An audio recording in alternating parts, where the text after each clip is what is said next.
Taking pictures for your pride.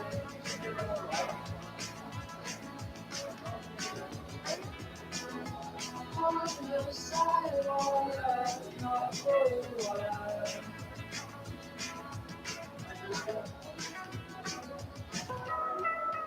Time waits, but not for a while. Just take the time to I'm gonna get on camera and talk to the microphone so that you can.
Me clearly on there?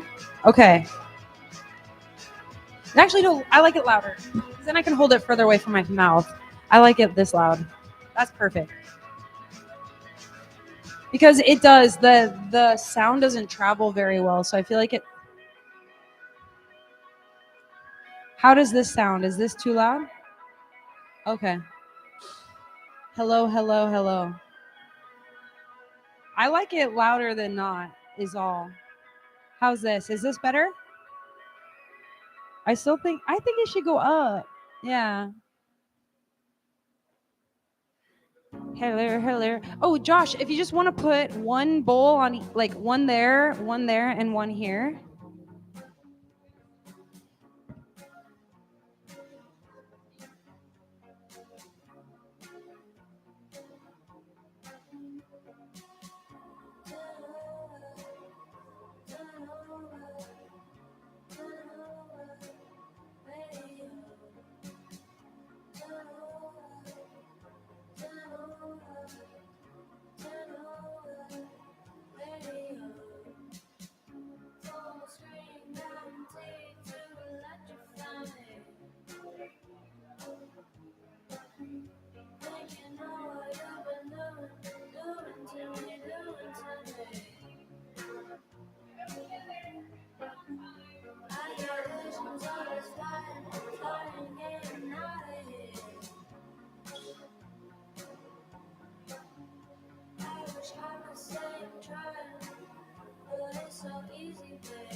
You trace the knuckles one day, and your eyes look up with the light blazing in the green, white street.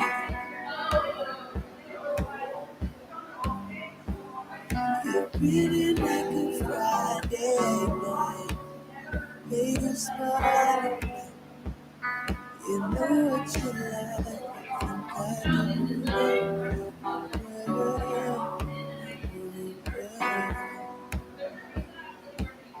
We come alive in the evening. We heat it, let's heat up. Lay your bodies in toast. Turn, take it up. I come alive in your titties, baby. We heat it, let's heat up. Flesh and bone. Flesh and bone. Yeah. We like a prosperity. Bodies infertile like smoke. Twisted, we curdle like smoke. Fever out. We're burning now. Holler out. We holler out to holler out. Oh, we come alive in the evening. We heat it, let's heat up. Lay your bodies in toast. Turn, take a look. I come alive with your teeth, baby. We heat it, let's heat up. Flesh and bone, summer flesh and bone. Weight of you in the evening.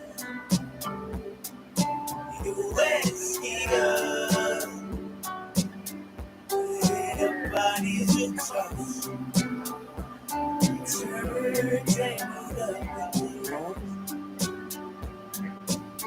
I come alive when your teeth bend. Heat it, let's get it.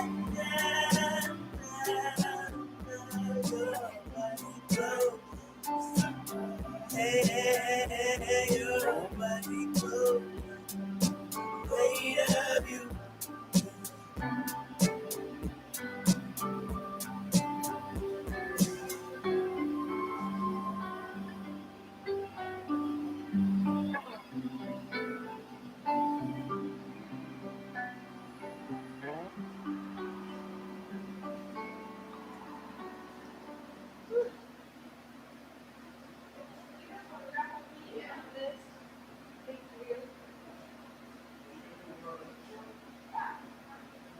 Maybe, baby. Baby, baby. Doing a couple of things.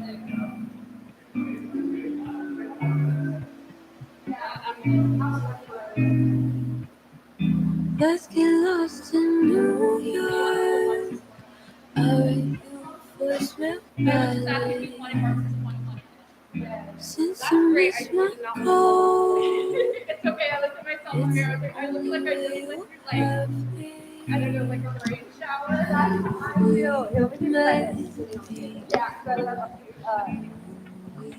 something another day. Have you ever loved me? Have you feel it?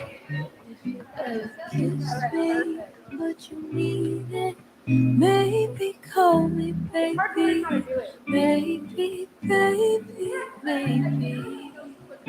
Have you ever loved me? I could feel it. If you ever kissed me, would you mean it? Maybe I'm just crazy for you, maybe, baby. Problem is, you're the boy in my dreams. What if it's just a made up scene? All the night till death do us part. Don't tell me you won't break my heart.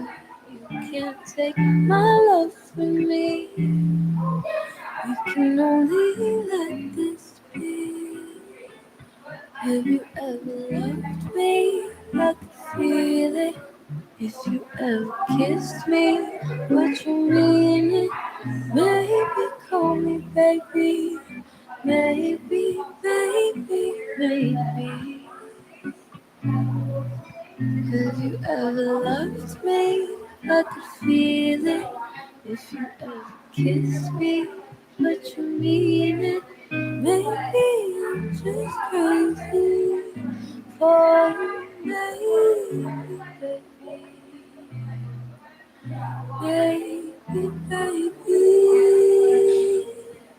baby, baby, you can call me baby, baby, baby, baby, baby.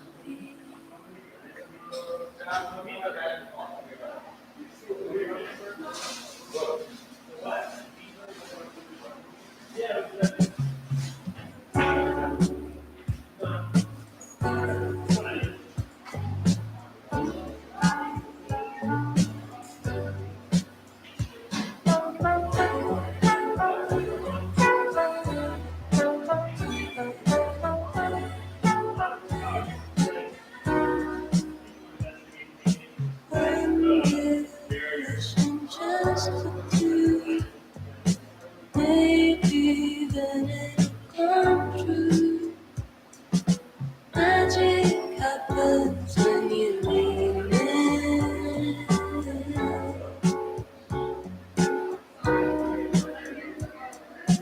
When you're down feeling blue, but I come through and comfort you. Hold my face to see through this love.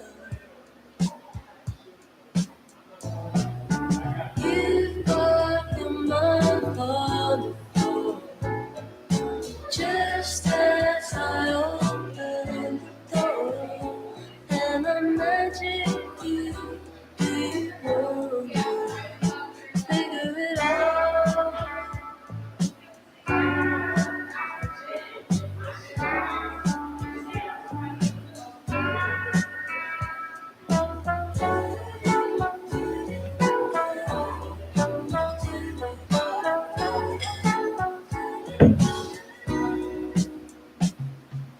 I look at you for your fall. Do you unlock you we will start tonight's love.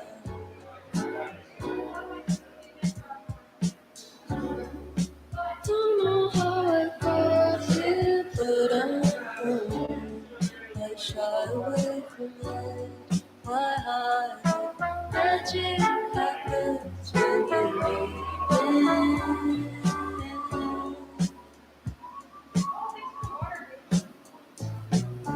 You've got your mind on the floor, just as I open the door, and I magic you.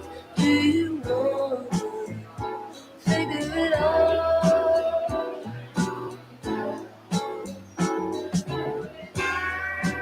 I don't want to complicate. No, no. But do you wanna feel it too?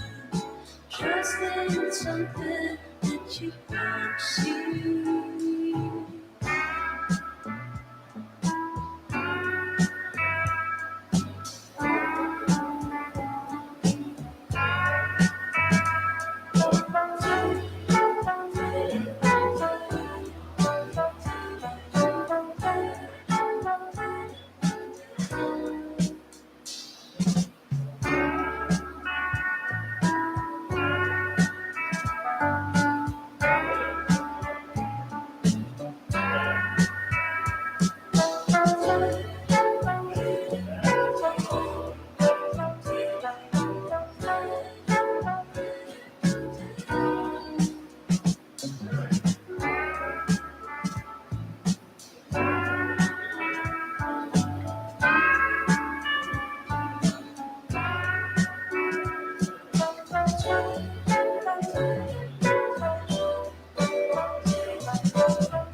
What you want me to do? I've done it all for you. What you want me to say? I've said it all, but hey, and I just can't seem to find myself in the fragile flies of stuff. In my dreams I see you standing there with my mouth won't work to say I care. I'm too shy for you. The way I wanna act with you is impossible. My face turns blue. By your side I feel so damn cool. When I'm with you I get shy.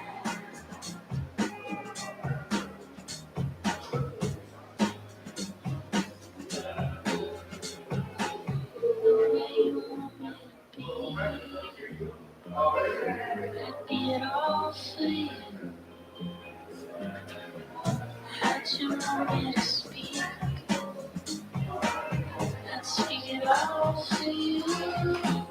And I just can't seem to find myself in a fragile fool with eyes of stuff. In my dreams I see you standing there with my mouth won't work to say I care. I'm too shy for you.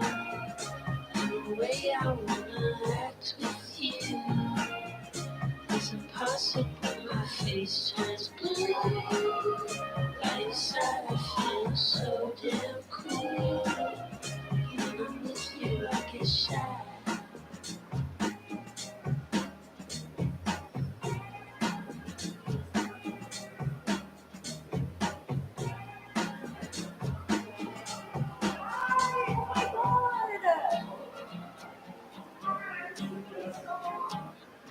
I'm too shy for you. The way I wanna act with you is impossible. My face turns blue. By your side I feel so damn cool.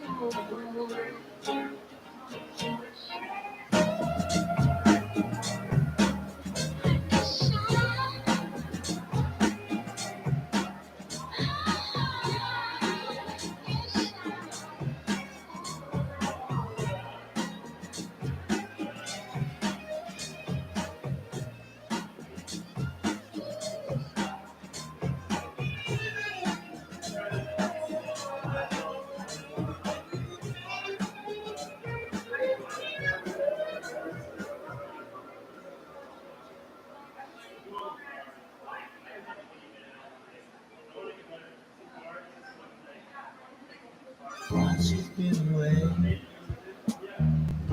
day to day,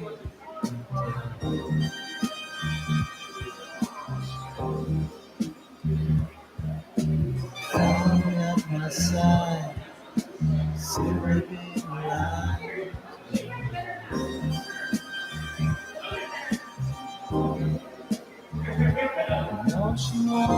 gone forever. There are many times you find feels that way. I'm not trying to forget her, just understand how I be feeling that day.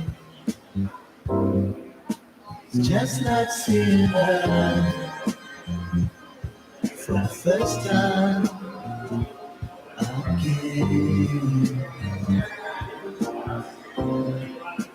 It's just like seeing her for the first time again.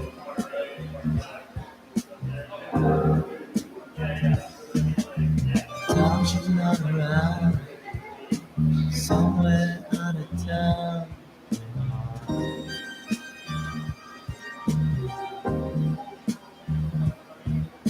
Somehow it's so hard, found time to work it out. It's fine.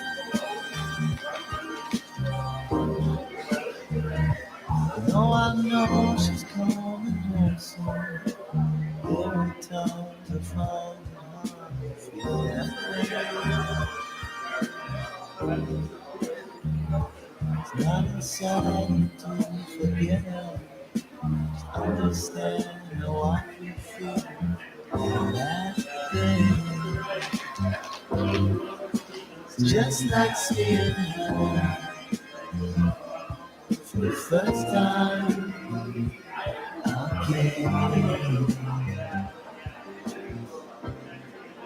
It's just like seeing her for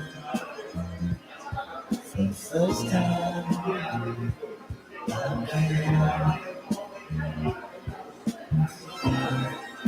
It's just like seeing her for the first time again.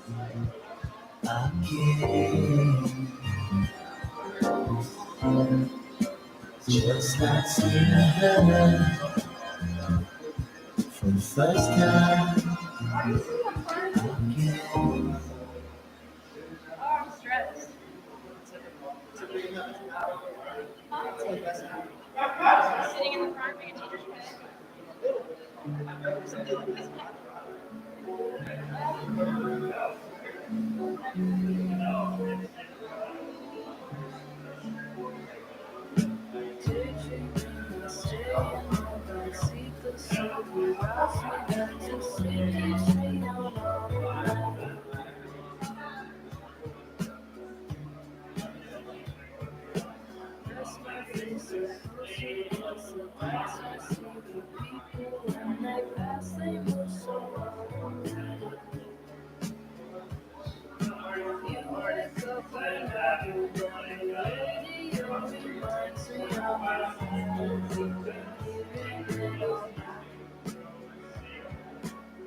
nails on a chalkboard. But you're something to die for. You call all your shots and then you get me to buy them. Those video games that you play are extremely violent. But you know what it means. I'll be born. Oh, I'll be born.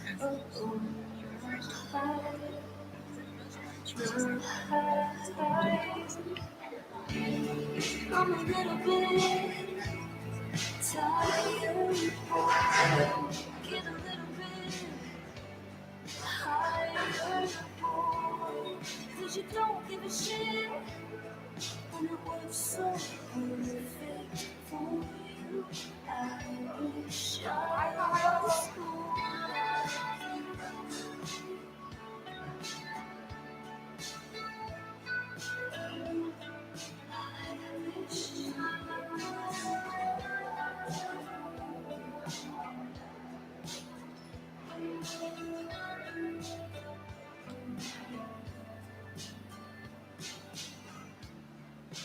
Always at your place, even though it's a pigsty. So is your life and your mind. But I told you that I would. Hello, everybody. Hello. We're not starting yet. I want to give it maybe another minute just for everyone to get settled, and then we'll get right into it. So make yourself comfortable.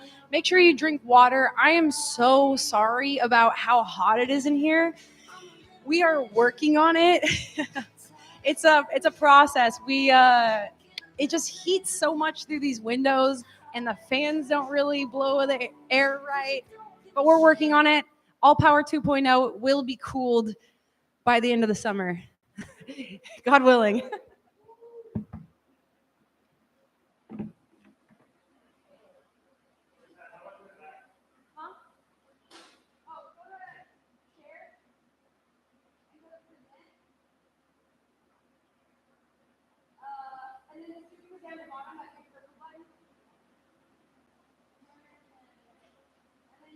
And I got a clicker. That should hopefully work. Yeah. Okay. All right. Hi, everyone. Thank you so much for coming.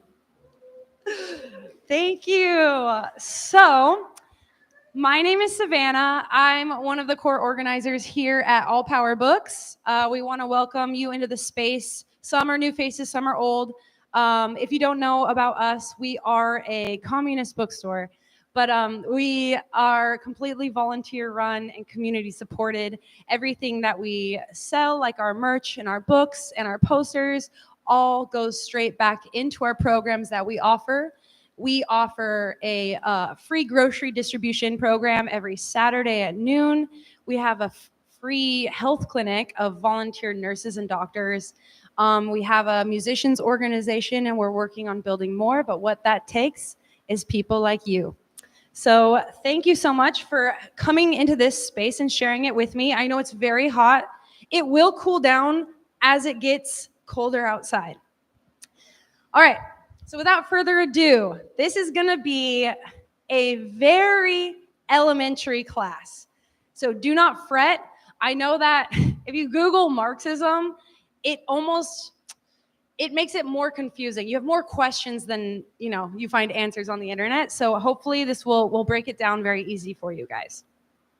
One thing I want you guys to know is that this class is going to be silly. So we are not going to take anything seriously here. We're going to have a great time. There are no stupid questions. We're here to learn and work through all of these concepts together. This is a working class theology, so we want to make sure that we all understand it. And something that I get frustrated about a little bit is that, like, Ho Chi Minh in Vietnam was teaching, like, peasants that couldn't read these concepts, and I have all of everything at my disposal, and it's still sometimes hard to understand. But we're going to get right into it. So the objectives of this class, we are going to try through Marxism to understand society and our history. We want to recognize the influence that Marxism has on the world around us, because even though we live in the United States and maybe it's like a dirty word, Marxism has inspired countless timelines in history. Marxism will help us analyze the present and explore how to change the society that we're in. And a little point I like to add is that if all else fails, at least you know where your enemy is. Like, at least you will have a better understanding of what Marxism is rather than being something like this boogeyman. So, why Marxism? Why take the time to study? We all know we fucking hate capitalism. Isn't that enough? The thing is, Marxism influences millions, if not billions, of people all over the globe. The ideas have been popularized in every single country on the face of the earth. And the Communist Manifesto, what's super interesting about it is that it is the second best-selling book of all time. In all of human history, it is the second best-selling book, second only to the Bible. And funny enough, the ideas in the Communist Manifesto spread further and faster than Christianity. Sorry, this is my second time teaching this class, and I am just a working class person just like you. And so I'm not a teacher, I'm not an educator, I am just a person who hates this goddamn country. So we're gonna figure this out together. So yeah, this is a little different setup than our old one. I'm just gonna watch this with y'all so I know where I'm at in my notes. Basically, we all understand we're overworked, we're exploited, and we're tired. But the beautiful, like, as much as that's horrible, the beautiful thing about it is that there are millions of people who are just like you, who are using the science of Marxism to try to change the conditions around them. So many people feel the same way that you guys do. There are current global movements influenced by Marxism. And Marxism is a working class guide to actually changing the world. And it gives us all of the elements necessary to make a revolution. So, without further ado, I just realized that one of these slides I didn't actually even finish. So yeah, this is, oh my gosh, it's so blurry. This is the Popular Front for the Liberation of Palestine, and if you don't know about them, they're waging a guerrilla war against Israel, the colonizing entity, and they are led by Marxist-Leninist principles. And that's something that's super important, is understanding how much Marxism has influenced liberation struggles worldwide. So we're going to go over really quickly what we're going to learn in just this class, because this is a two-part series. We're doing Marxism 101 and 102. This is the 101 class, so I hope to see each and every one of you at the class next Thursday, because that's when we really get into like the meat and potatoes of what Marxism is. This class, the 101, is just a primer, just so that we're all on the same page and we all understand these concepts. So in this class, we're going to go over who Karl Marx was, what is Marxism, but we're not going to, I guess, I'll get into that later actually. The history of economic systems, class struggle, personal versus private property, the means of production, and then capitalism versus socialism versus communism. In the 102 class, these are the actual tools that you're going to use as a Marxist to analyze and change society. So these are things that we're going to go over next week that we're not, unfortunately, going to get into today. Just because there is so much of like a foundational learning that has to happen before we can study these scientific processes, like dialectical and historical materialism, understanding the labor theory of value, surplus value, the theory of alienation, and the revolutionary theory.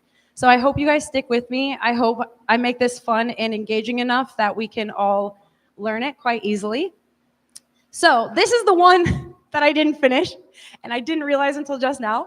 Who was Karl? But yeah, basically, I'm so embarrassed. I can't believe I left this. He was a German philosopher of Jewish descent, but something that I really want to drive home is that he was just like us. He was like, I learned that he developed a healthy hatred for like cops early on, because he was arrested for being drunk and disorderly when he was younger. And it sort of changed his whole trajectory, and he ended up creating an entire systems. That's incredible. But what's important about him is that he experienced, observed, and critiqued capitalism, but only obviously in his own context. So the context of Germany in like the 1800s. He understood oppression and stood with the exploited. He was a very hands-on activist and organizer, which informed his scientific approach to economic theory. That's something that's super important, just because a lot of people think of Karl Marx as being this, like, this old head. Obviously, he's from a long time ago, but this man also engaged in practice. Something that, gosh, my slides didn't look this ugly on my computer. I'll let you know this. But something that's important is that we need to understand that he didn't invent socialism or communism. He developed this scientific method that ultimately led to the creation of socialism and communism. But also, these were concepts that were already around way before Karl Marx. And I have more on this later. But the systems had already existed in like a distant past. What Marx did was he developed the system of knowledge to help us analyze and explain the conditions of society and theorize how to make society feel a little bit more human.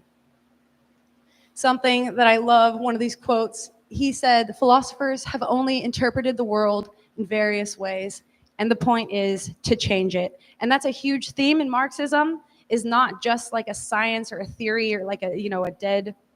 I had like a little quote about this, but it's not just another philosophy that seeks to only analyze and understand.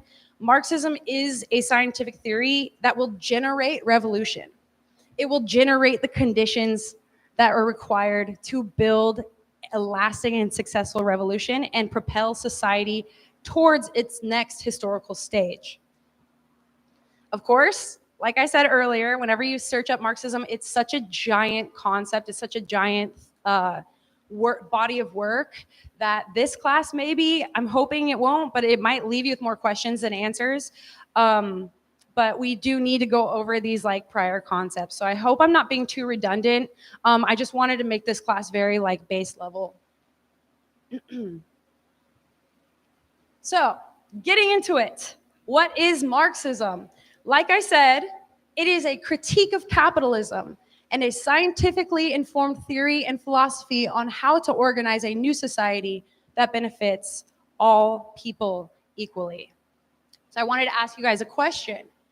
Oh yeah, here's the Webster's dictionary thing. I wanted to ask if anyone can raise their hand and tell me anything that they've seen. What are some flaws that you have seen within capitalism? If anyone wants to go, just raise your hand. Yes. Racism. Yep. Say it again. Oh, yes, thank you. Sorry, it's so echoey in here. Yes, wealth inequality is inherent to capitalism. Anyone else? Yes. Debt. Debt. Absolutely. It's a murder machine, right? Yeah. Absolutely. It's disorganized. The resources get wasted constantly. Yes. War. Absolutely. Imperialism. Yes. Hunger. Absolutely. Absolutely. These are all fantastic. And like I said, we're all in here because we fucking hate capitalism, right? And so we want to find the tools that we need to change it.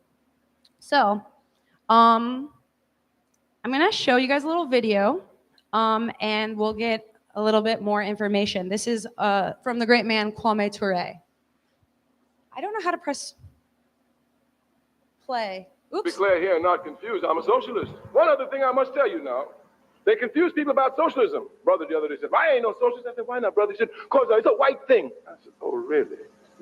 You see, Europe tries to make believe that everything that comes out of the world comes out of Europe. I told the man, I said, socialism ain't no white thing. He said, yes, it is. He said, Karl Marx discovered it. I told him, Karl Marx never discovered socialism. He cannot. You call the laws of gravity Newton's laws. I'm sure there's a mnemonic device to help you on your quizzes. But you certainly cannot believe that Isaac Newton can found that a body falls at the rate of 32 feet per second squared per second squared. He can't find this. He can't discover it. He cannot invent this. He can only observe it and record it, discover the law. If I'm sitting in Timbuktu in Africa and I've never heard of Sir Isaac Newton and I'm conducting any experiments with gravity, I will come to the same conclusion that he does. A body in motion tends to stay in motion unless stopped by an outside force. He cannot invent this. He can only observe it and record it. Karl Marx did not invent socialism. If I'm sitting in Libya in the desert and I'm doing any research with capital and labor without ever having heard of Karl Marx, I will come to the same conclusion that he did. That any time capital seeks to dominate labor, there'll be a ruthless, uncompromising struggle on the part of labor until it comes to crush capital and dominate it. This is a fact. My history demonstrates that. We came here as chattel slaves for centuries. We fought and fought and fought until we crushed it. Now we're just slave of the wage, and now we've got to rise up and crush that one. That's to declare that Karl Marx didn't invent socialism. It's there for all to see. Karl Marx's great contribution to the world was in the area of historical materialism and dialectical materialism, something you need to know if you know about socialism. But since you don't know about socialism, you don't even know the words. And not only does the enemy keep you ignorant, you stay ignorant. You won't ever go read a book about socialism. Why read a book about socialism? They already told me in my class it ain't no good. You will not even read a book about socialism. Why, you don't even read a book about your history. We come to inspire you to learn.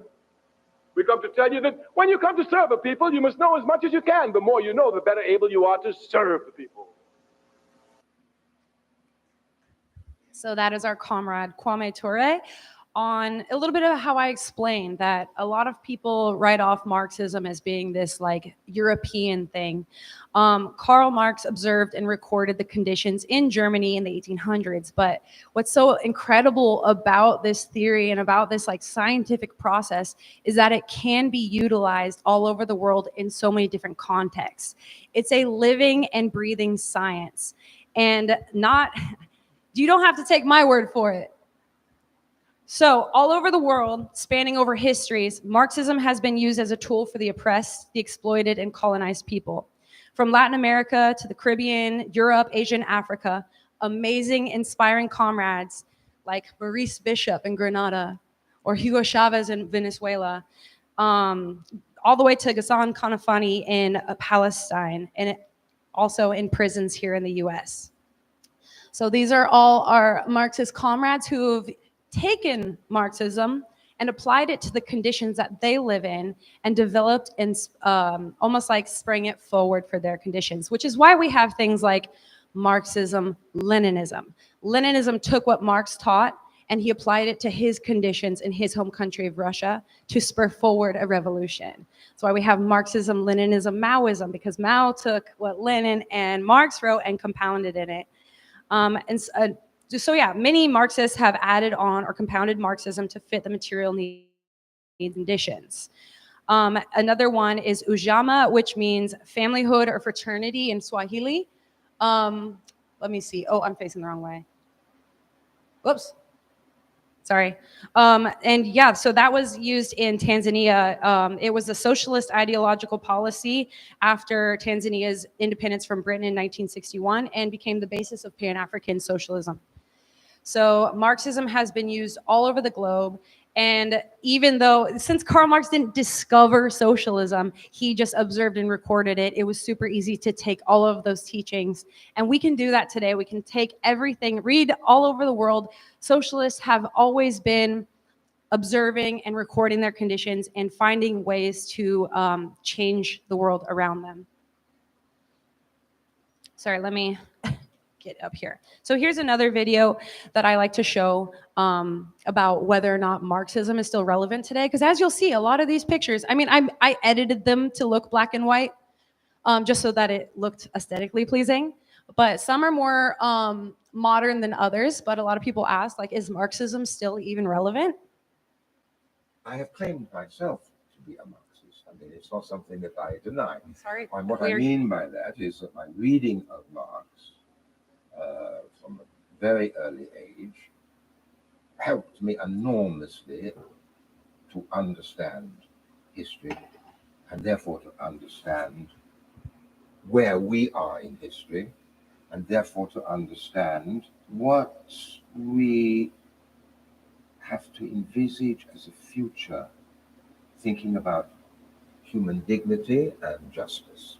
In that sense, is it still helpful today? If we look at what is happening to the world and the decisions being taken every day, and all those decisions really made in the name of one priority, that priority of ever increasing profit.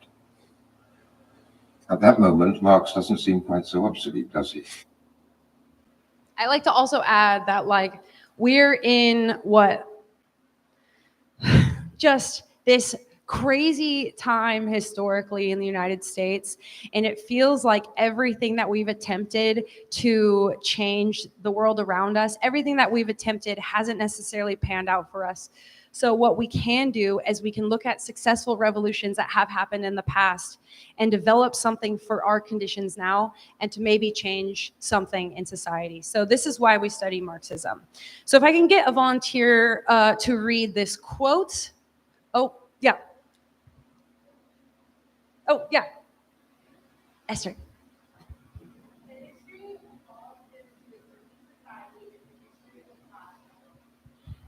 This quote is basically Marxism. That's just Marxism. It's just class struggle. And all of that shit in all of like our schools and media, it's so smoke and mirrors, where they don't want you to look at class. It's all about, like, you know, the culture war versus class war. So Capitalism has I don't know how to do it where that video doesn't play right away. So let me just talk about it really quick. So to get into this, we're going to go to the very basics, and I promise it's going to be fun. We just need to develop some standard foundational ideas. So I'm going to show you an extremely simplified version of history of like economic systems, so that we can see the progress of society until now. This is important to keep in mind as we explain the relations of our class, the working class, to our environment and economic system now. We have to understand that class conflict through the Marxist ideology is what pushed humanity from like a slave society to feudalism to capitalism, and what will take us from capitalism to socialism. And through that, we call it class struggle. So this is Professor Richard Wolff. He's going to talk a little bit more about it. Capitalism has a lot in common with the systems before, particularly slavery and feudalism. And here's what they have in common. A very small group of people, masters, lords, employers, are dominant, have the control and amass the wealth relative to the vast mass of people, the slaves or the serfs or the employees. This latter group, the majority, the vast majority, do the bulk of the work. The wealth produced is gathered into the hands of and controlled by the small group. A small group vis-a-vis a large group. That capitalism has in common with slavery and feudalism. And that means capitalism is subject to the same tensions and criticisms and revolutions that plagued slavery and feudalism. But yeah, so what Richard Wolff and Marx had explained was history is a series of class struggles. There's always been that sort of smaller dominant class that had oppressed. It's always the oppressed and the oppressors, and that is what catapults change, is the conflict between those two. So, since the beginning of private property, which wasn't always a thing, especially in those more communal tribalistic societies that were earlier on before colonialism and capitalism. With the advent of private property, your social and economic class has always been based on your relation to it. So something that we don't understand here in the US is like personal versus private property, what private property even is, it consists of. So yeah, we need to, we think that as time goes on, the old ways of doing things become less useful and are replaced by newer, better ways through conflicts between opposing social classes, as history has always been. And when you look at it through that lens, it seems to make a lot of sense. So Marx argued that capitalism was divided into two opposing groups in constant conflict. The proletariat, who are people who exchange their labor for a wage, and the bourgeoisie, who own that and pay them out a wage for the labor. So just like in slavery, there was slave and the slaveholder, or feudalism where there are peasants and lords, capitalism has employees and employers. Obviously, Marx calls these the proletariat and the bourgeoisie. The Marxist view of capitalism explains that there are only two dominant classes, but when you get into it a little bit deeper, which we're staying on a very standard like 101, 102 level of Marxism, we're just going to stick with the two, proletariat, bourgeoisie. We're not going to add in the other more specific classes, like I would say like the petite bourgeois or whatever. So if you guys are on that level, we're just going to bring it down to the two classes, the two opposing classes. So that leads us to the bourgeoisie. Their social class has the ownership over what is called the means of production. And then our class has no ownership over the means of production. And that is how we can tell which class we're in. A lot of people like to think they're part of the bourgeoisie because they're making payments on a nice car. They don't own that car. They don't, and even that would be considered personal property rather than private property. Means of production specifically is the resources, tools, equipment, facilities, land, and machines that are necessary for the production of goods and services within a society. So I'm going to give you guys a few examples. Like an Amazon warehouse or a Walmart shopping center, those are the means of production. They own the scanners, they own the technology. If you work, oops, I keep pointing it at this. If you work inside of like a Starbucks as a barista, the means of production are going to be all of the machines and the POS systems, all of the cups and the things that you use to serve that you don't own, but you sell yourself as a wage laborer to the Starbucks CEO. Another one is like if you work in an office, all of the computers, the building that you're in, that is the means of production.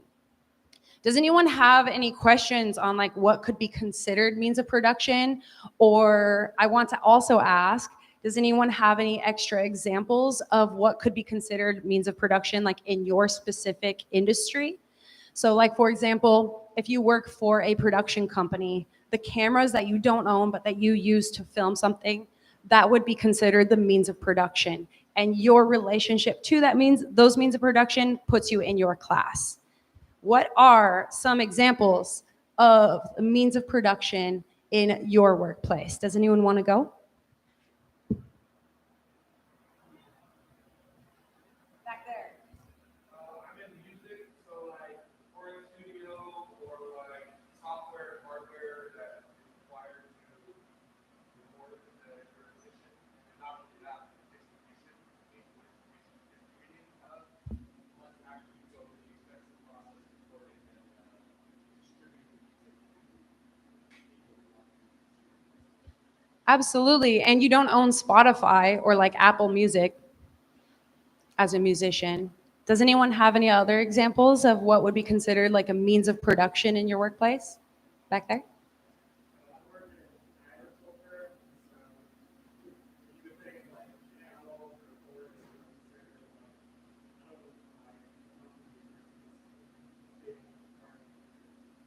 Absolutely. That would be considered the means of production. I saw another hand back there.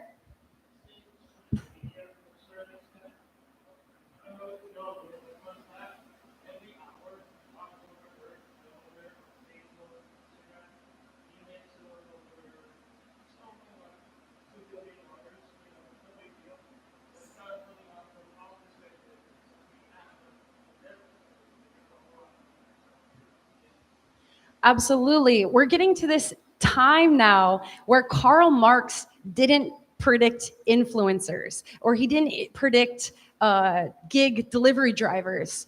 And so we're coming up with having to, like, Marxism gives us the tools to be able to kind of analyze and figure out where that all stands. Like, I'm kind of just riffing right now, but I do delivery driving for Uber Eats, and you could argue that I own my own means of production because I own a car.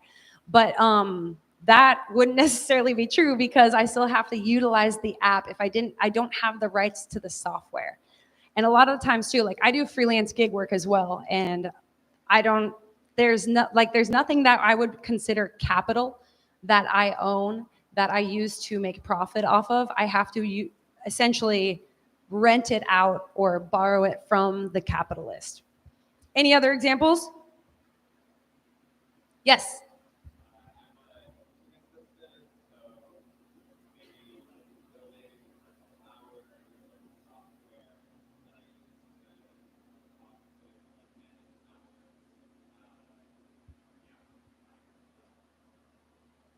Absolutely. See how it starts getting a little bit more complicated as we get into this weird late stage capitalism where everything is shafted onto the worker, where we have to start like supplying our, teachers' assistants and teachers have to supply their own notebooks and things like that. It becomes all muddled. So that also leads us in. We understand what the means of production are. It's in the name. It's like the means that are necessary for production. So we're going to move on to personal versus private property. This is something that we're also not taught. Like we're not taught the differences between the two because there is personal property. Ugh, my slides got so ugly. I'm so mad. Ugh. But there's personal property, which is intended for personal use. Movable items like consumer goods, furniture, your watch, your phone, your car, bike. So it's items that have been created by labor for use. So like this fan, this belongs to All Power, it's not mine, but my iPad, stuff like that. Private property are items that are intended for social use so that everyone can use. So it's like immovable capital, which is usually like the means of production. Factories, farms, mines, vegetation industry, like I said, like Amazon warehouses or Walmart stores, all of these are private property and they're protected by the state with a lot of laws and things. So we need to start knowing the difference because this as a Marxist is like standard, and you'll run into the everyday average American will always think that communists want to take away their toothbrush. That is like a very common thing that people to this day still use. And that is not something that socialists want because, I mean, the whole doctrine of, I guess, like communism would be the abolition of private property. A lot of people hear that and they're like, oh, I'm gonna have to wear a gray jumpsuit and eat gruel and live in like communal housing when really you'll still be able to get a home. We have all of these examples like in Venezuela or Cuba or Vietnam or dare I say North Korea. We will get there, but there are free housing where every citizen is entitled to housing. So your own personal money, your own personal garden, that wouldn't be considered private property. That is personal property. That is personal property. That is personal to you.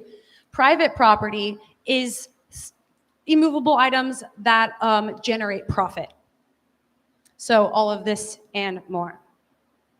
So I want y'all to shout out whether or not something is personal or private. Can anyone, actually everyone in unison, is this personal or private?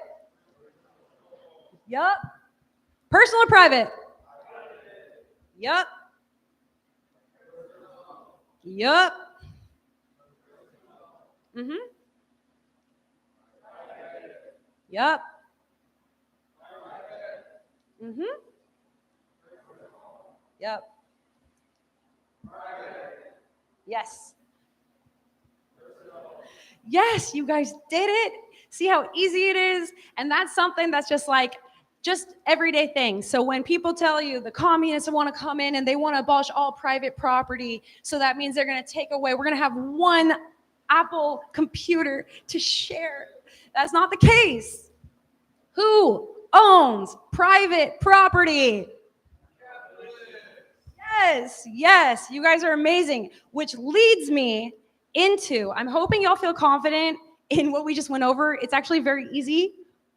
Did everything? Okay, because we're going to get into a group project. So if I could have y'all break into three groups. We're going to have a group. Actually, let me just count you guys off. I want you all to be split up from your friends. So I'm going to count you off like in school. 1, 2, 3, 1, 2, 3, 1, 2, 3. Ones will go over here with Josh. Twos will go over here on this table, and threes will go back in there. I'm going to flip on the lights, and I'll explain it. So let's start here. 1, 2, 3, 1, 2, 3, 1, 2, 3, 1, 2, 3, 1, 2, 3, Matisse. 1, 2, 3. Sean, you're 1. Tony, 2, 3, 1, and 2. So, 1's over here. Everyone who's a 1, come over here. 2's over here.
In front of you, there is a poster with a triangle on it. Whoops.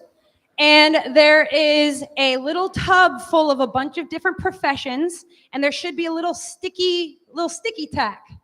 So what we're going to do is we're going to go through all those professions, and we're going to talk amongst each other and try to organize them in the triangle of society. So we're going to put who you think the proletariat are in the proletariat section. We're going to put the bourgeoisie in the bourgeoisie section at the top of the triangle. And we've got a little special area for class traders. And class traders in the center. Oh. Ooh. Proletariat. Don't. So if you're confused as to what a class trader is someone who is of the proletariat class, the working class, who will materially defend the bourgeoisie. An example would be police. So I'm going to give you guys 15 minutes. Oh, you have a question? Yes, that's what he was just asking. There are. A bourgeois class trader would be someone like Fidel Castro. Fidel Castro, he was raised by a wealthier class family. He sacrificed it all to dedicate himself to the revolution and liberation of his people. Very incredible. Actually, one of the first areas of land that Fidel Castro appropriated and gave back to the people was his own family's land. So they do exist, and they're awesome. And if there are any of you out there, we are needing money to keep this place alive. Class traders, where are you at?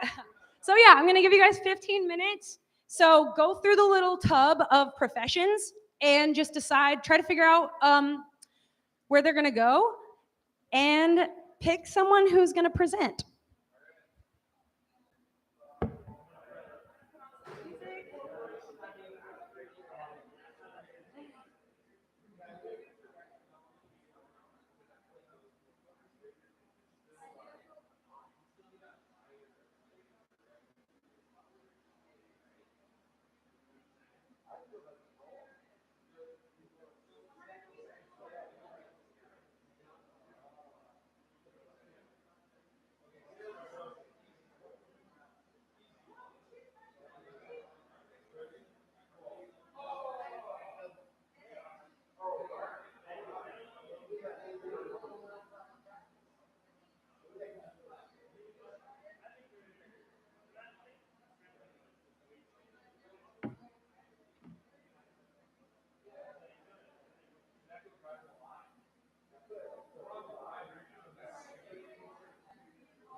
So 5 more minutes, and if y'all are getting towards the end, maybe start discussing who you want to send up as a sacrifice to speak in front of the class.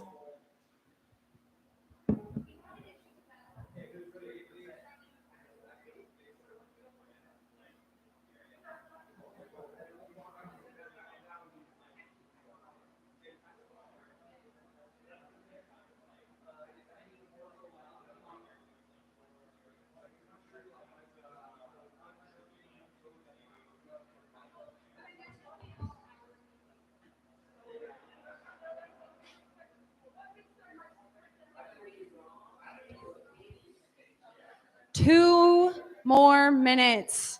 It's down to the wire, so you got to make those decisions. If all else fails, go with your heart.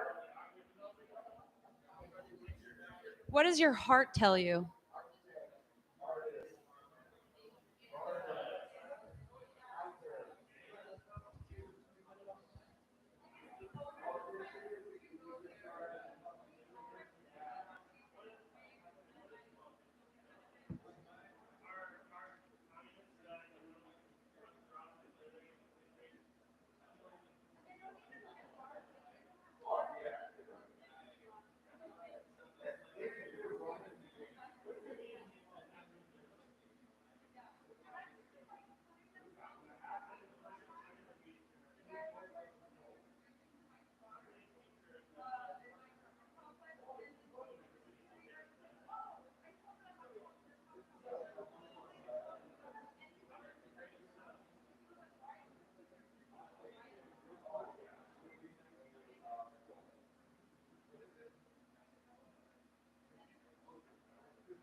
Start thinking about wrapping up.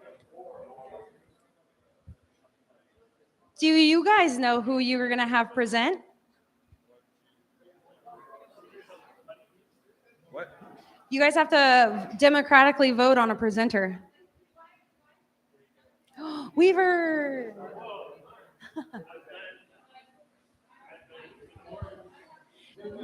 Do we have a presenter for this group? Ooh.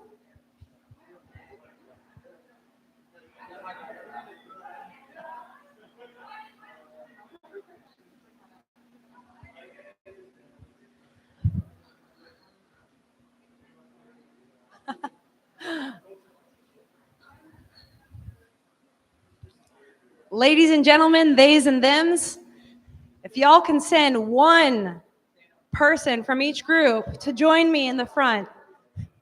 But first of all, give yourselves a huge round of applause. Ah, what a fun group project. Lots of debate, lots of questions. Marx didn't predict strippers? Maybe he did. No. In a way. Yeah. Marx could have never predicted HR representatives. Or maybe he did. I haven't read it all. All right. So if you could send your delegates to the front of the class, and if everyone could make their way back into their seats, that would be awesome.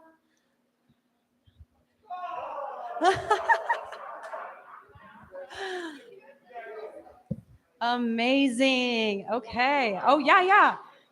Oh, yeah. You can go ahead and stick them up. Stick this one here.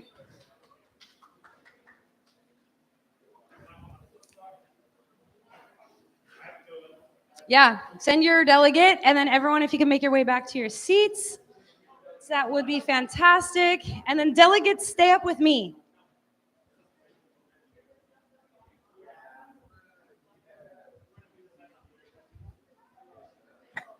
Okay. Very cute. I want to see if you guys can be seen in the... Yeah, you're at the very end. Everyone else is going to have to stand closer. All right, Weaver, stick it right here. Yeah. All right. So everyone, thank you for engaging in that. I know that the conversations were amazing because I overheard some of them. Come up here. Come up here. So everyone, give a round of applause for your 3 delegates. Do you want to introduce yourself, your name and your pronouns? I'm Weaver. I use he, they pronouns. Fantastic. Hi, I'm Saidi. My pronouns are he, him. I'm Kyle, he, him, pronouns. Fantastic. Okay. So I want you guys on each of your little triangles here to explain, pick a worker that you felt like you guys had a little bit of healthy debate over and explain why you put them in the position that you put them in. Let's start with you, Weaver. All right. So with us, like someone like the dentist, for example, like normally, like maybe a dentist is just like working in like an office and they don't own anything, but there's also maybe like some dentists or some doctors, and like we said that maybe they own a private practice, maybe they have employees, and like they're like profiting off of other people's work by also kind of like owning a small business. So for us, it was kind of like in this in-between category. It was like maybe they don't own the means of production, maybe they don't own the building they work in, but maybe they're extracting money from other people's labor. So it was difficult. Interesting. What do we think about that, class? Does everyone generally agree? Cool. Yeah, I like that. I like that. A lot of what we learned in a lot of the debate kind of ended up being about what kind of a dentist, what kind of a lawyer, do they own the building that they're in? And those are questions, because you can be, like a proletarian worker, like a public defender that is out there every day defending these people against these racist, sexist, classist laws. Or you could be a lawyer that, is saving Disney from getting a wrongful death suit. You have a question?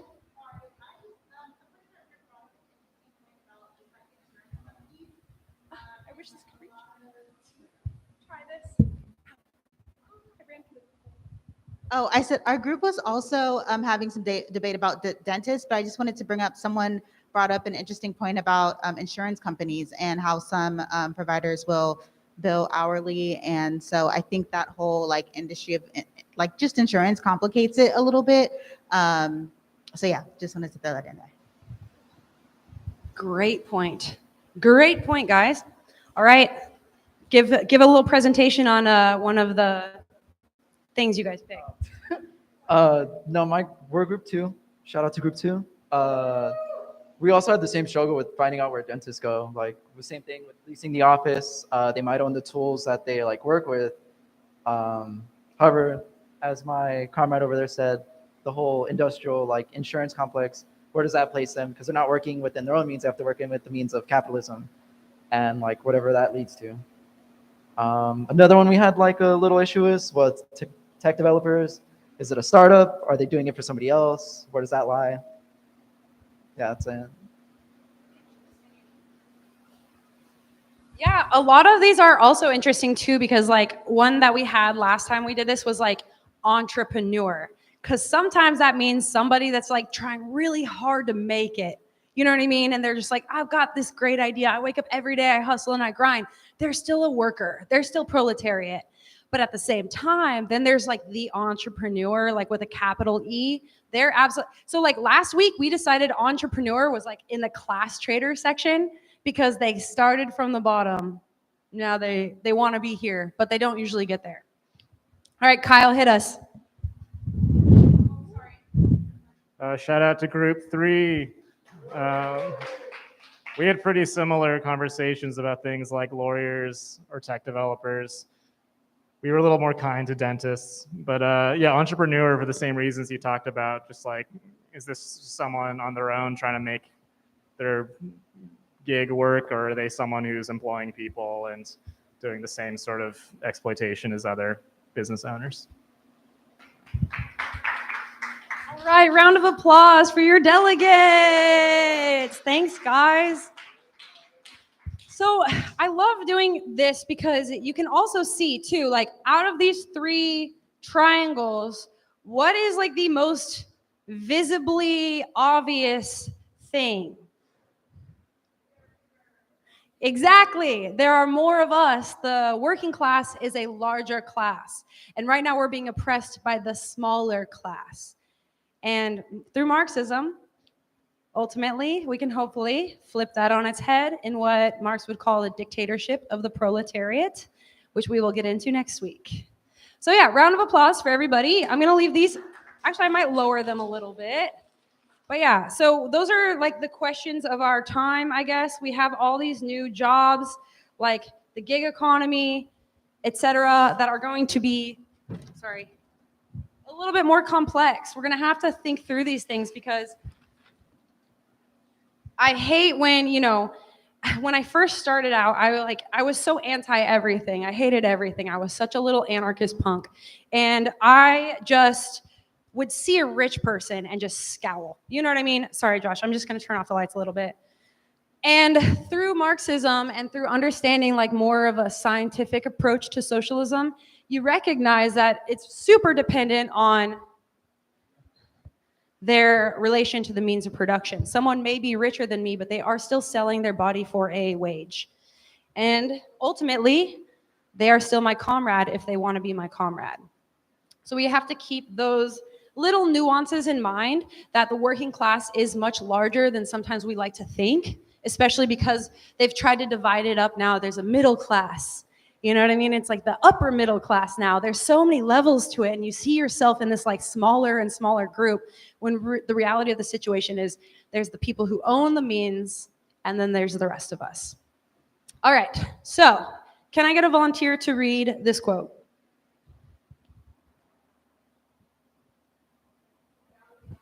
Oh, sorry. Go. Marxism taught me what society was. I was like a blindfolded man in the forest. If you don't eventually come to truly understand the history of the class struggle, or at least have a clear idea that society is divided between the rich and the poor, and that some people subjugate and exploit other people, you're lost in a forest, not knowing anything. Commandante. All right. So now we are going to get into a little bit more. So Marxists, we don't see capitalism as like these abstract ideas. Next week, we're going to get into materialism and idealism. Marx came from this like school of thought of like Hegelian thinkers. These are old-timey philosophers, and you don't necessarily need to know about them at all. I didn't until like further along in my study.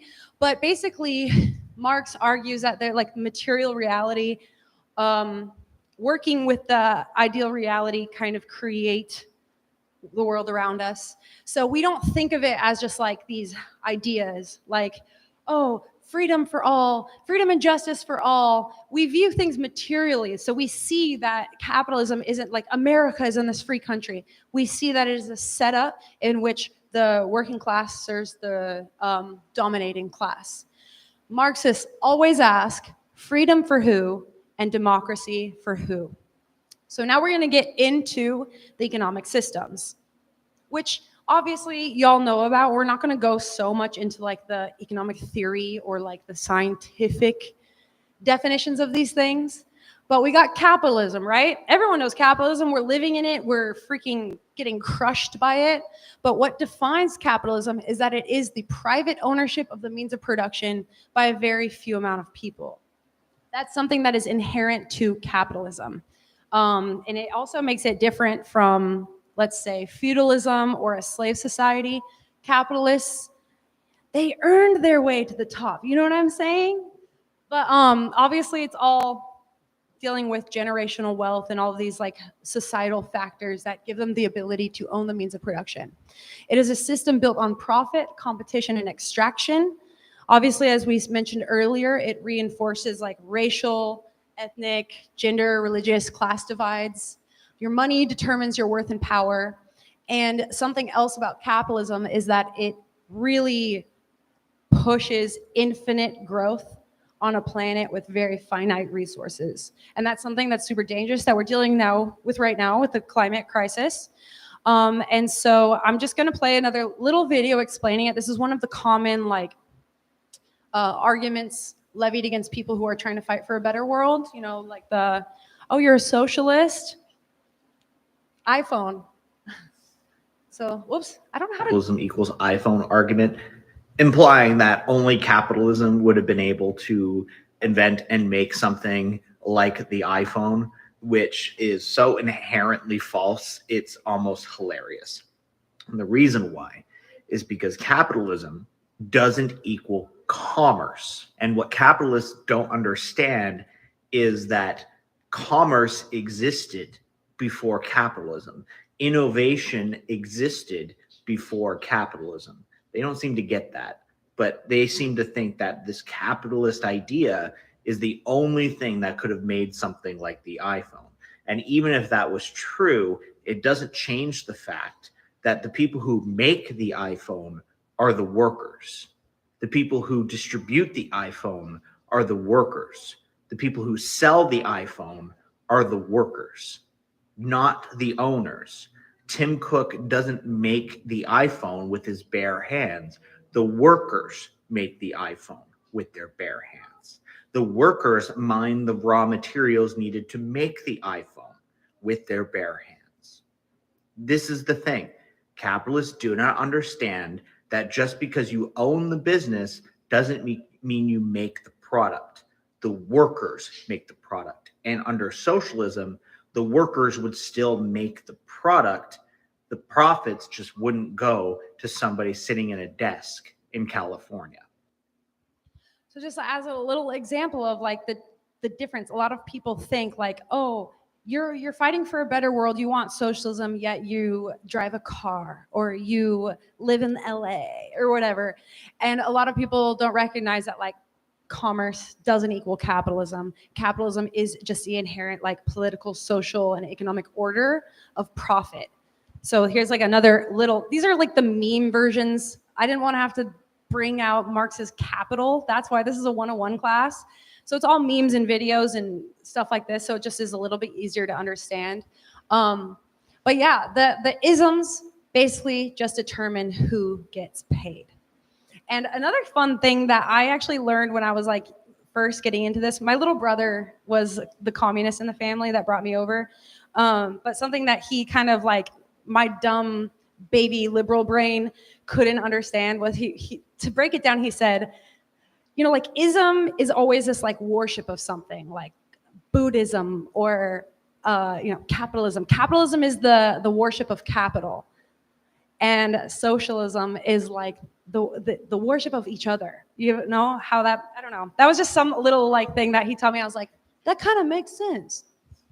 So yeah, it's main tenets of capitalism are private ownership and profit. A handful of human beings accumulate profits by extraction and exploitation of labor and resources. Individual competition being reinforced, wealth is passed down, and people have more opportunities based on their proximity to that wealth and the color of their skin. There's this thing that they call a free market, where the more money you have, the more money you can do. So the example of capitalist countries would be like the United States, Canada, Europe, all the baddies. It encourages greed, apathy, and isolation. Okay, so we're going to get into what Marx's historical process, what we believe the historical process of the natural human, what's the word I'm looking for, progress will be. So Marx believed that through the progress of society and humanity, it would move from the primitive economy into slavery, into feudalism, into capitalism, reminding us all that like these were all class conflicts. Like the slaves had to rise up against their oppressors to build feudalism, and then feudalism society, they had to fight against their oppressors to get capitalism. And then after the two classes have their struggle, preferably, if the working class wins, we'll move on towards socialism. So what is socialism? Socialism, it's always complicated, right? Because you're hearing all these things. You're like, am I a Marxist or am I a communist or am I a socialist? Aren't they all the same thing? Socialism is the economic stage between capitalism into communism. It is the transitional stage. What Marx would call the dictatorship of the proletariat, where one class oppresses another class. and that one class that will be doing the oppressing would be the working class, to flip that triangle onto its head, because that is the more democratic way, right? More people getting more rights. Why is it that the tiniest amount of few have the all to say over the masses of society? So this is just like a very basic explanation of socialism, which ultimately leads to communism. And communism is that has never quite yet been achieved, but it's been attempted. There's a lot of states that are in transition right now from capitalism going into a more communistic society, which would be moneyless, classless, stateless. And so industries, all of the profits made by, like, let's say Amazon. Amazon is, this is, you guys are, don't like take this out of context, but Amazon as an idea is brilliant. Imagine if we nationalized a service like Amazon, if we could get people the things that they need directly delivered to their door. It's not a bad thing. What's bad about it is the waste and how the fact that the workers are being exploited, all of the profits that are being extracted from their surplus labor, which we will get into next week, are being funneled up to Jeff Bezos and the CEO, who doesn't do any of the work. So things could be nationalized. When you hear these countries nationalizing their oil or nationalizing their copper mines or their resources, that means that all of the profit that is generated by the workers doesn't get just sent over, back into some Cayman Islands trust fund. It'll get distributed to the workers who are doing the work, and then all of the excess gets put back into the society that directly surrounds it, which helps pay for free education, free healthcare, free transportation. So this is a little explanation. What's the difference between Marxism, communism, and socialism? Marxism is a way of studying society, a worldview. It says that societies change and move based on struggles between conflicting economic classes. So the Civil War that transformed America, by example, is a product of class struggle. Slave owners in the American South were drawn into a struggle with both the slaves and the capitalists in the American North. This class struggle culminated in the Civil War, which replaced slavery as the economic system in the American South with capitalism, which is a progressive step forward. The slaves became wage laborers. But in this new economic system, capitalism, struggle happens between the wage laborers and the capitalists. And once the worker seize political power from the capitalists and begin to transfer economic power to themselves, we have socialism, an economic system where the state and the surplus of society are controlled by the workers. As workers continue to construct their new society, they eventually get to a point where economic classes don't even exist. The only class is the working class, who produces for themselves and for the benefit of society. And at that point, you have communism. So socialism, sort of like a transitory stage where you have a dictatorship of the proletariat, control of the government by the workers. And Marxism is just a study of how these class struggles happen. Communism is the classless society that we can eventually reach. And there's your lesson for today. I hope you learned something. So yeah, first of all, I just want to say too, like, I'm not endorsing any like socialist influencer. He just got the message across in a way that I needed to use. So this isn't like All Power Book supports the American Communist Party or whatever the fuck. But I felt like he did a great example of explaining the differences between capitalism, socialism, communism, and then Marxism. And yeah, it's just, I had something as he was talking. I was like, I need to say that. And then I forgot, but that's fine. So that was kind of just like the 101 standard. Like, we need to understand what personal versus private property is. We need to understand what the means of production are. We need to understand our place in the historical process, who has fought before, who has died before. All of this is culminating into a change that is going to happen. It is inevitable. So next week, we're going to get into how do Marxists analyze society? What are the tools that they use? Like I said, this class, we're not going over it, but we're going to go over again. Marxists use these things. So we use dialectical and historical materialism. Next week, I'm going to present it to you in a way that is going to be so easily digestible that I think you're going to get it. And these words aren't going to sound so scary. So please come back next week. We're going to go over the labor theory of value, surplus value, how capitalists are extracting a profit, and why, it's cheaper for us to order an Uber rather than go into a freaking, what are those things called? Ambulance. All these questions that we have about society, how did we get here, can be answered through the study and the practice that we learn from that study. So next week, we're going to go over all of these things. We're going to go over right now what Marxism is, because we need to know what it is and what it isn't. Marxism is, oh my gosh, sorry, the font at the top is so annoying. It's a mode of thought centering class conflict. And we learned what class conflict was. We learned it through the historical epochs of time, that class conflict is ultimately what led to like a transition in the way society was structured.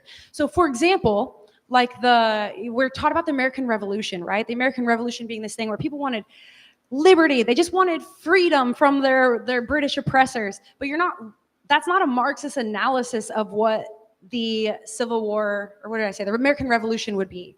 The Marxist analysis would be like, what are those conditions? Who are these people? It would include the genocide and massacre of the Native Americans. All of that would be added in because those are the material conditions that existed during that time.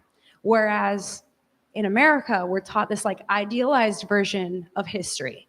Marxists will always find out the who's, what's, why's, and where's. It's an analytical tool for experiencing the world around us, scientific method of understanding history and how societies have developed, and it's ever expanding. It is a living and breathing science, and that's something that multiple Marxist theorists and educators and revolutionaries have fought and died for, and have amazing books that everyone should be reading, because we're not reinventing the wheel. The wheel is there. It's been being pushed forward by working class before us. We need to continue that legacy. Something that Marxism is not is all these things. A lot of people think Marxism is socialism, or Marxism is communism. It isn't an economic system. It's not a mode of how we organize society. It's the scientific method that helps us analyze society. It's not something that scares a conservative. Every time you put on Fox News, they're talking about, oh, the Marxist, Kamala Harris is a Marxist, all these things. This isn't what Marxism is. This is what Marxism is. This isn't.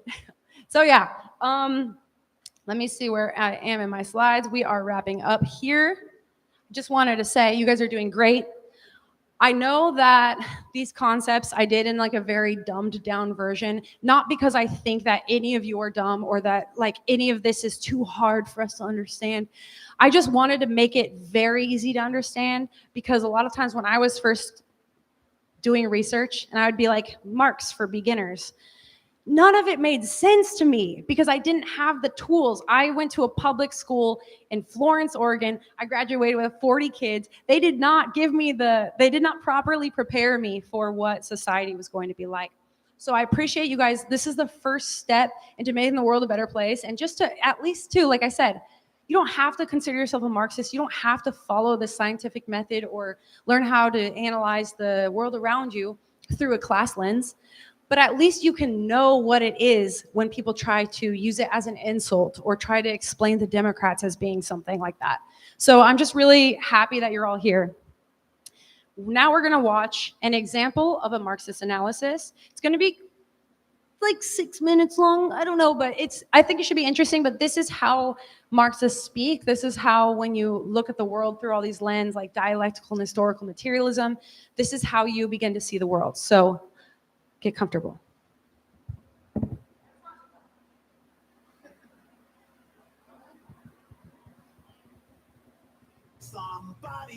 The ogre in the Shrek universe is considered by everyone to be a violent and terrifying monster.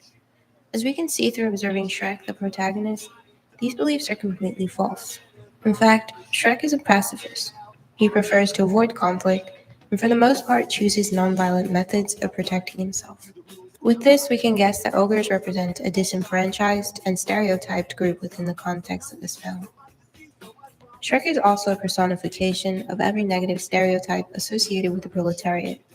He is unhygienic, ill-mannered, and lives in literal filth. These are common and terrible stereotypes of poor working-class people. Shrek has all of these traits exaggerated to the extreme. Thus, we can assume that Shrek is a personification of the proletariat. In addition to this, he is an ogre, so he is on the very bottom of the rung in this society.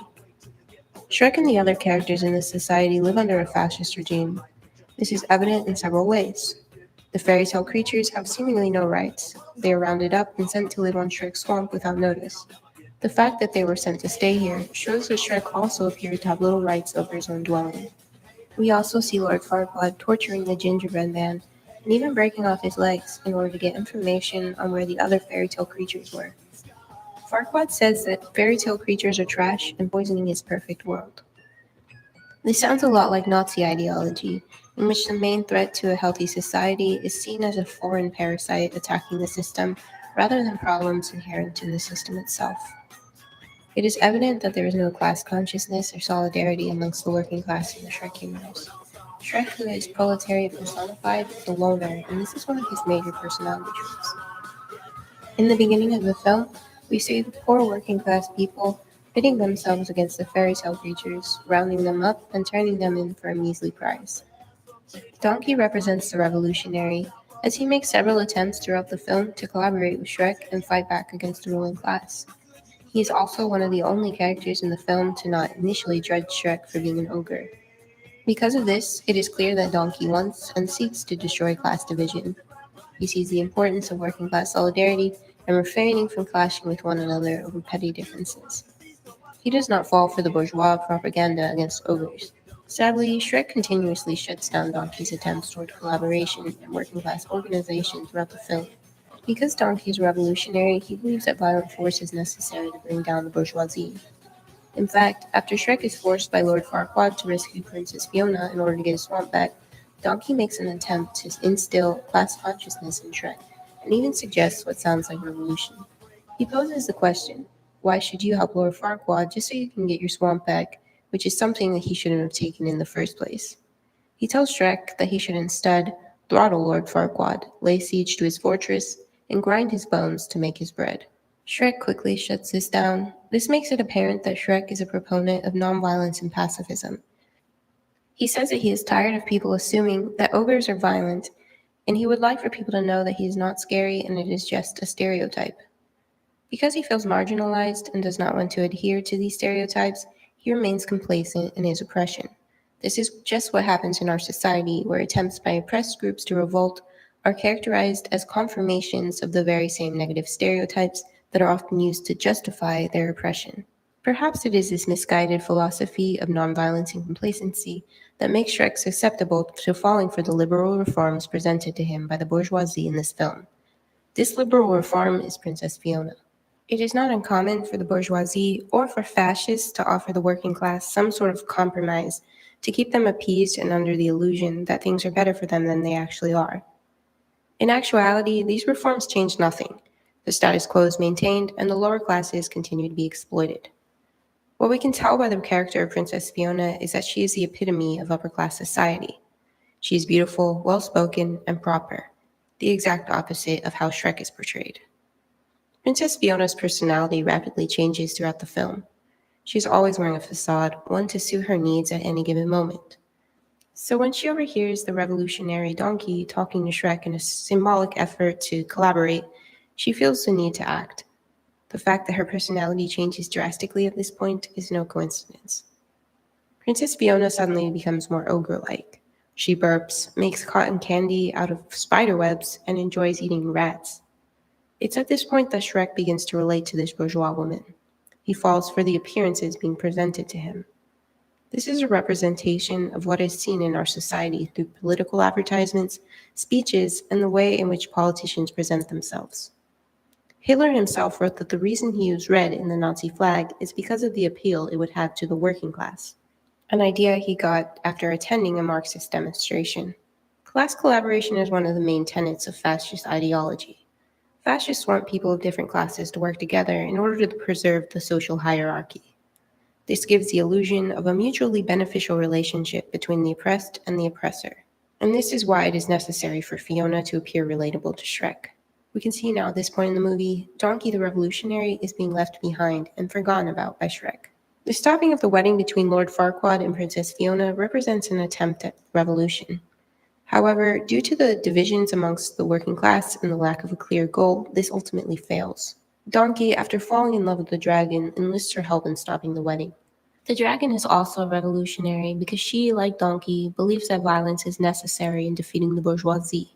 So she swallows Lord Farquaad. What prevents this revolution from being successful, however, is Shrek's aversion to violence and susceptibility to liberal reforms. In a pivotal scene, Princess Fiona transforms into an ogre, revealing her curse to Shrek for the first time. This is Fiona's ultimate facade, and Shrek falls for it completely. This represents the proletariat falling for the illusion of happiness created by the bourgeoisie, and this is what prevents the revolution from being successful. We can see at the end of the movie what this illusion of happiness appears to be through the perspective of the disillusioned working class. Everyone is cheerfully celebrating the marriage of Shrek to Fiona, even though she is part of the class that has tortured them, displaced them, and exploited their labor throughout the entire film. She was even agreeing to marry their fascist leader. Under the influence of ideology and the social organization of forgetting, the working class ends up celebrating the politicians that would sooner side with fascists than the working class. And thus, the status quo is maintained, the social order is preserved, and inequality is accepted as necessary and just. So yeah, that's just like a little silly interpretation of Shrek, one of the greatest movies of all time. So yeah, I think I misplaced my controller, but basically all that I have left is a little bit of questions and discussion. Does anyone have any questions? I know what we went over was super simple. Yes, Tony.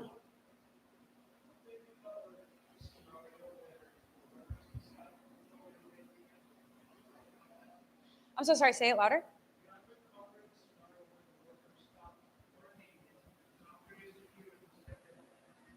Oh yeah, where workers stop working to push forward like revolution, or what are you saying? Mm.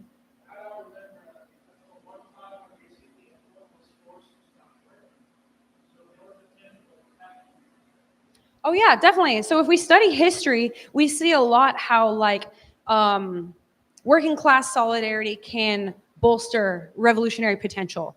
We saw this in the Russian Revolution, where the garment workers, which were women, all stood up and walked out of work. This caused like such a crisis in the economy that led for the perfect conditions for the Russian Revolution to overthrow the monarchy. So a lot of the times when workers collectively stop working, because that is the power that we have, that creates conditions necessary for revolution. Not always. Lenin in What Is to Be Done has a good critique of what is called economism, where just working class unions and things like that aren't enough necessarily. And we've seen that play out in quite a bit of different countries all around the world. And of course, our context is going to be so different here in the United States. But absolutely, stopping work is like an extreme, not an extreme form, but like a very powerful tool that the working class has. Because without our labor, they have nothing. And I also learned really quick, I'm so sorry, but I learned from a podcast I was listening to earlier that they did the amount of labor power that exists in the third world, and the labor power and the trillions of dollars that are being funneled up from the third world into the hands of like a few billionaires in the West is like so insanely massive. It like I forget the exact numbers, but even just the working class people outside of the United States have so much more power than the workers within the United States. And so a global solidarity is always very important. Yes.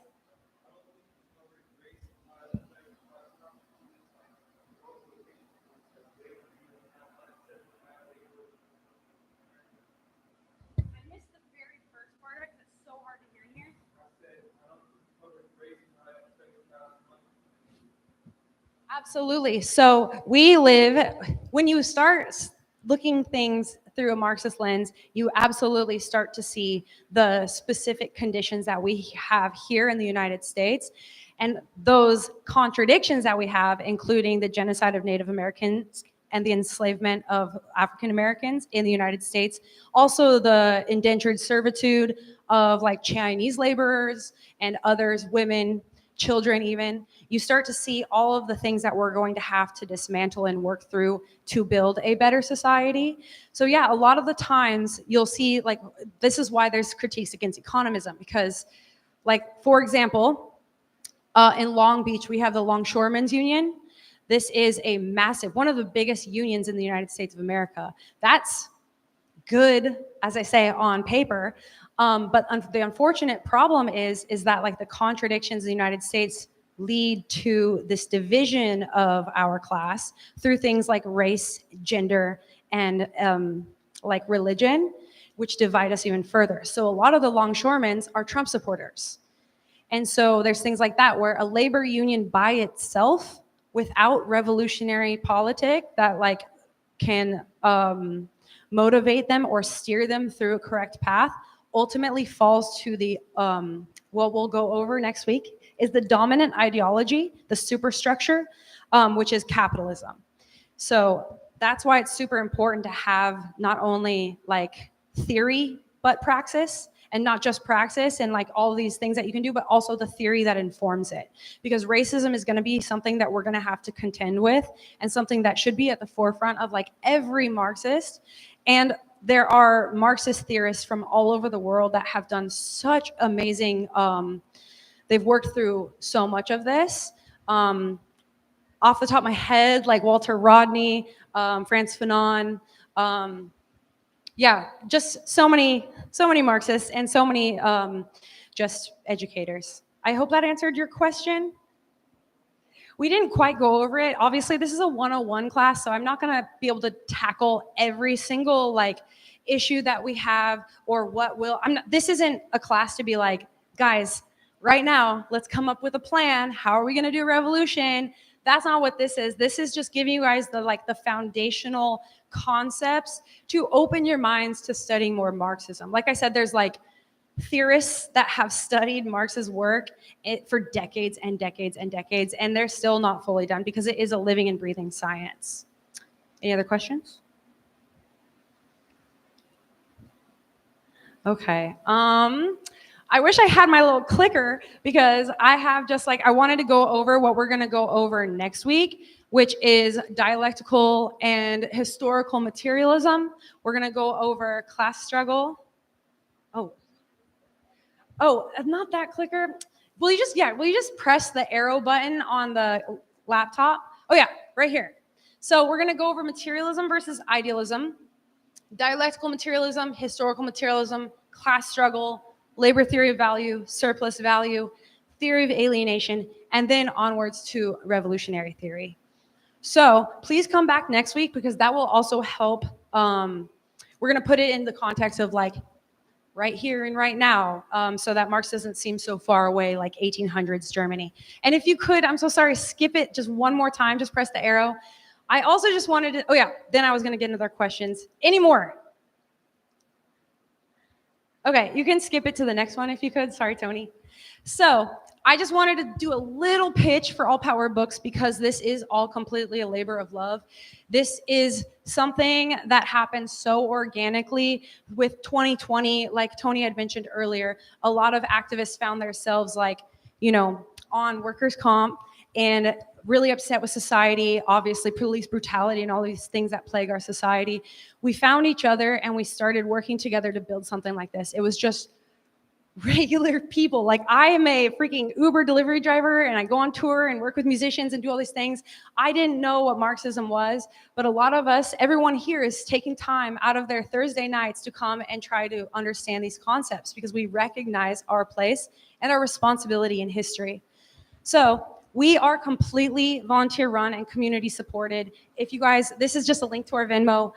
Everything that we do here is just volunteer run. So every person that is ever here, all these classes that we put on, all the work that we do is completely just out of workers doing extra work. And I also wanted to make a pitch. We have a volunteer sign-up sheet. If anyone wants to get involved, we're always looking for more people to get involved because we need everyone in this struggle. So thank you guys so much for my sweaty 101 class. Thank you guys. We also have The Fundamentals of Marxism. It's a book that we put out with All Power Press, and it has four different texts, like very basic Marxist texts that will get you just the first steps, the beginning literature that you should read. Thank you, guys.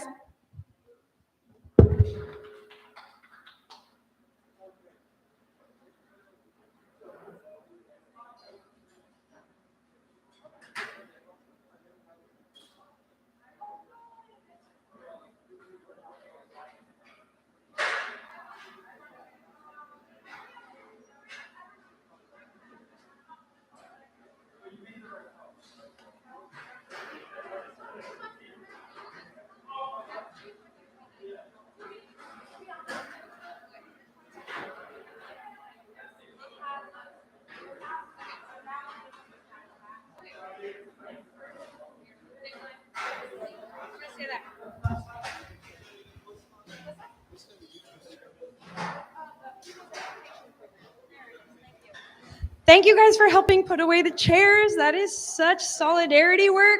I also wanted to mention this class, there was some confusion over like the venue. Midnight Books had a schedule conflict, which is why we had to have it here. Next week's will also be here. And instead of the 29th, it's going to be on the 22nd, just so we can do back to back. So next Thursday here, same time, same group, more complex topics, guys.